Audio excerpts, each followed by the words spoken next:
¿Qué tal, amigos? Bien, aquí veis cómo tengo la impresora desmontada y es porque una de las piezas más importantes, que es la boquilla, esta que tenéis aquí, está obstruida. Empezó a imprimir mal, empezaron a salir las piezas con muy poca o ninguna cantidad de material y entonces un buen amigo mío, Miguel Ángel, me dijo que una vez que se obstruyen, que por el precio que tiene, no merece la pena ponerse a limpiarlas, porque además es que no consigue limpiarlas bien, porque el material obstruido se queda dentro. Por lo tanto, hice un pedido y 3 semanas después me ha llegado el paquete. Vamos a echar un vistazo a ver qué tiene. Y fijaos, este es el contenido del paquete. Vienen un montón de cosas, entre ellas varias boquillas. Mi amigo Miguel Ángel tenía razón. Es mejor cambiarlas. Aquí el bloque de calefactor. Por ejemplo, también viene la resistencia, incluso un juego de agujas para comprobar que se puede desatrancar cuando el atranque no es muy grave.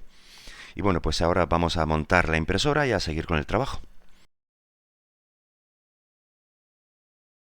Poco antes de que se me atrancara la boquilla, ya sabíais que tenía problemas para la impresión de ABS por el efecto de warping. Aquí tenéis pues uno de los engranajes que imprimí y fijaos el problema que presenta el efecto de warping, y es que se levanta la pieza que se ha imprimido de manera que pues se curva, fijaos. Y es por culpa de la diferencia de temperatura entre capas. Este efecto es muy perjudicial a la hora precisamente de imprimir engranajes. Entonces, fijaos, si la pongo un poquito de lado, se nota todavía más cómo es más delgada la zona en la que se ha levantado. Bueno, se me ocurrió una solución antes del problema de la boquilla y fijaos, gracias a esa solución, cómo queda un engranaje impreso ahora. Bueno, un poco antes del problema de la impresora. Está perfecto. Fijaos, por todos sus ángulos se ve que todos los dientes son exactamente igual de altos. No solo sirve para engranajes, ¿eh?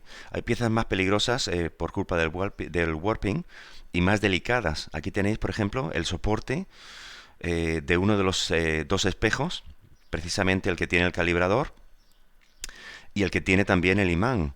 Fijaos, si fuera por culpa del warping, esta pieza sería imposible de imprimir.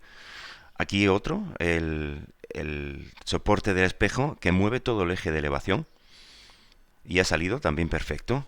Seguramente ya estáis intuyendo un poco por dónde va la solución, ¿no?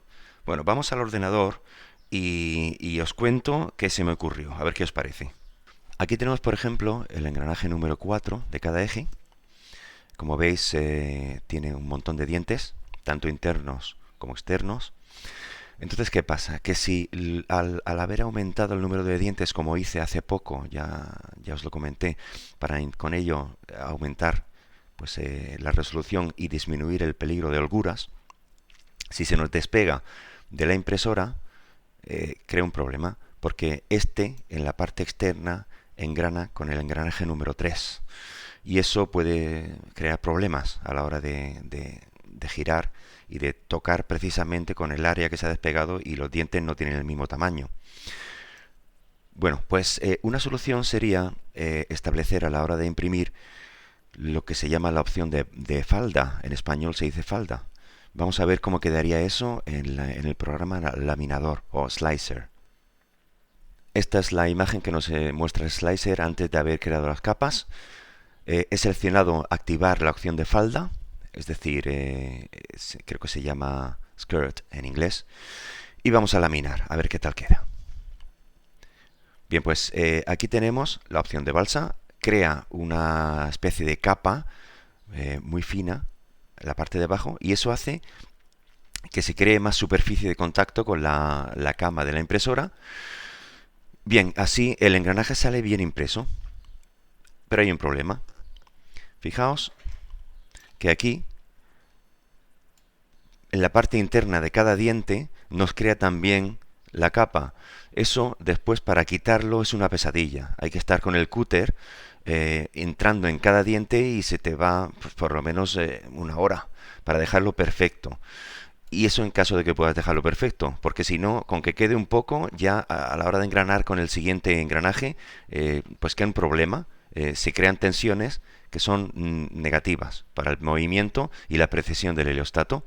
¿Cómo he solucionado esto? Pues vamos a verlo. La solución que se me ha ocurrido es la siguiente. Bueno, aquí tenemos, ya sabéis, el mismo engranaje y la solución es esta. Algo sencillo, pero que funciona. Fijaos, yo desde el mismo programa de 3D, en este caso el Blender, he creado ya una balsa, pero sin embargo que solo toca en la punta de los engranajes. Fijaos, aquí se ve más cerca. Hace solo un pequeño contacto en cada una de la punta de los dientes. Vamos a ver ahora qué tal queda exportando este modelo y creando la falda en el laminador. Y aquí el modelo con la especie de falda creada directamente con Blender, le damos a laminar. Fijaos, ahora el laminador ha creado la balsa, perdón, la falda, pero en este caso ha respetado los huecos que yo he dejado desde Blender. Por lo tanto, luego es muy fácil quitar esta parte de aquí. Simplemente se le pega un pequeño tirón y va saliendo solo. Así es como he imprimido los engranajes que habéis visto antes. De todas maneras, en estos próximos días voy a imprimir alguno así y voy a enseñaros lo fácil que se quita esta capa de aquí directamente una vez ha terminado de imprimir. Si el engranaje sale perfecto. Pues nada, estoy bastante contento con este sistema de falda creado directamente en Blender para obligar al laminador a que la falda que él crea, la cree a partir de la que yo he creado en Blender.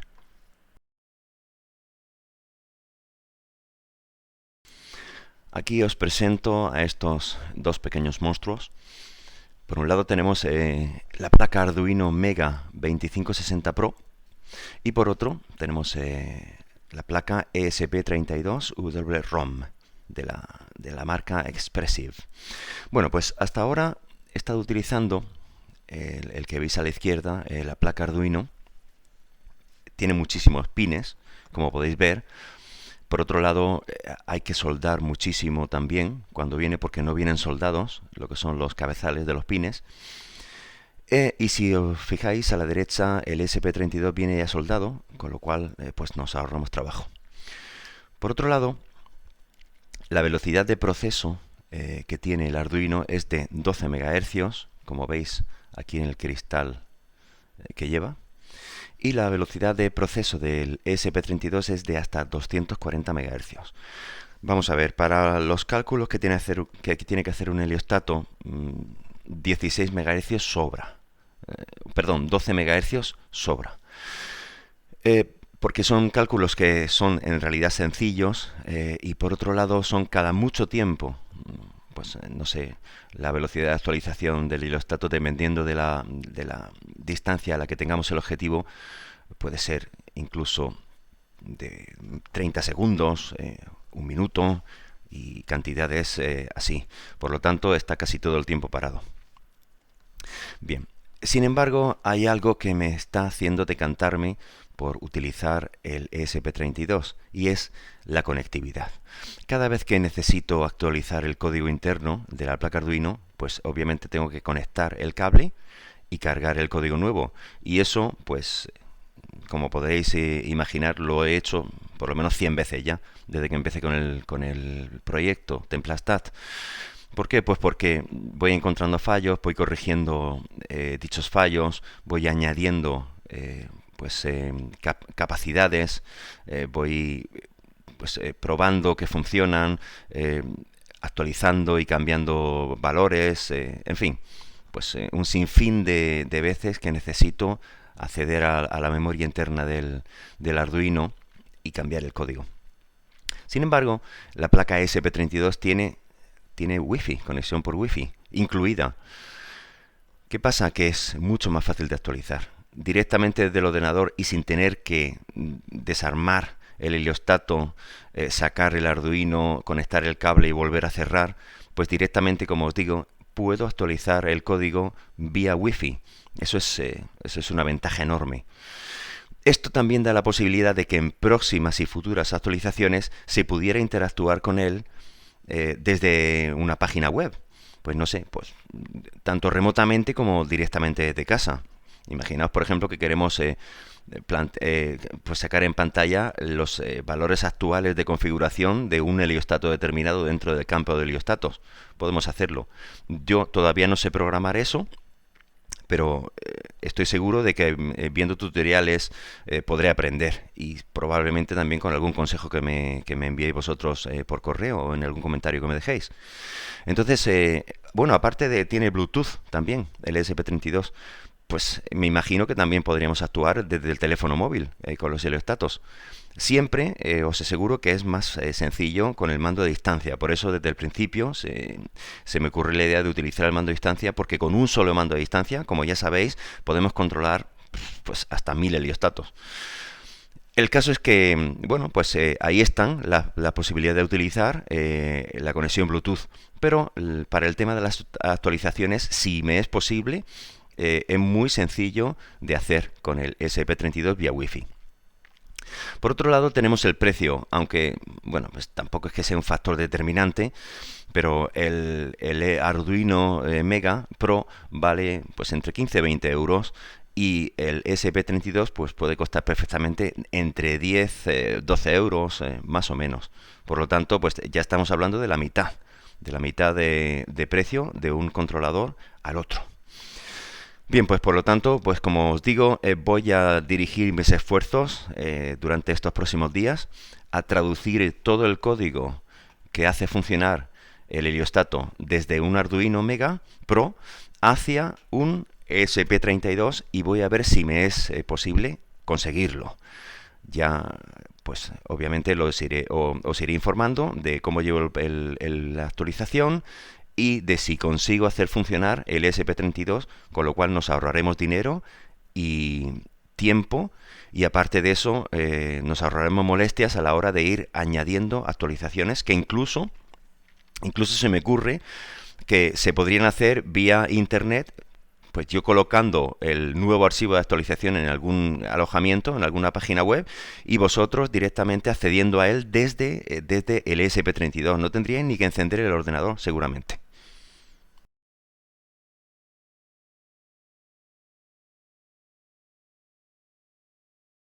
Últimamente vengo recibiendo algunos correos electrónicos e incluso algún comentario en los que me contáis pues vuestras inquietudes, algún consejo también, alguna pregunta, alguna duda, y me comentáis también que o no tenéis impresora, o no sabéis cómo imprimir, o no tenéis conocimientos de electrónica, no sabéis cómo soldar, cómo preparar los componentes, cómo ensamblarlos.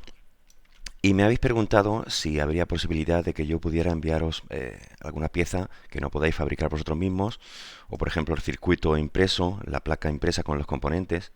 Y bueno, llevo un tiempo pensando y creo que sí, que sería lo correcto, sería que pudierais tener opción a desde cualquier pieza en concreto que no podáis hacer vosotros mismos, hasta obviamente el proyecto completo.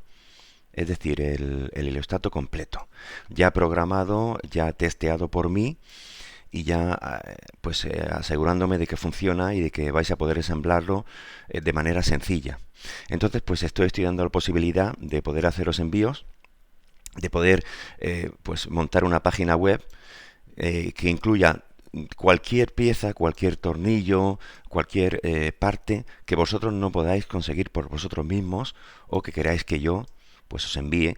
Si por ejemplo queréis que os envíe los mecanismos ya montados, si queréis que os envíe la placa con los componentes ya montados, con en este caso en el ESP32 ya programado, todo. Entonces pues sí, tranquilos, porque a ver, en principio yo ni vivo de esto, porque no es mi trabajo, ni quiero que sea un negocio. Voy a intentar calcular el precio más barato posible, lo más económico posible, para que cualquiera se pueda permitir tener un heliostato del proyecto Templastat sin tener que gastar mucho dinero, obviamente. Así que pues sí, contad con ello. ¿Será posible conseguir el heliostato si vosotros no podéis ensamblarlo ni construirlo.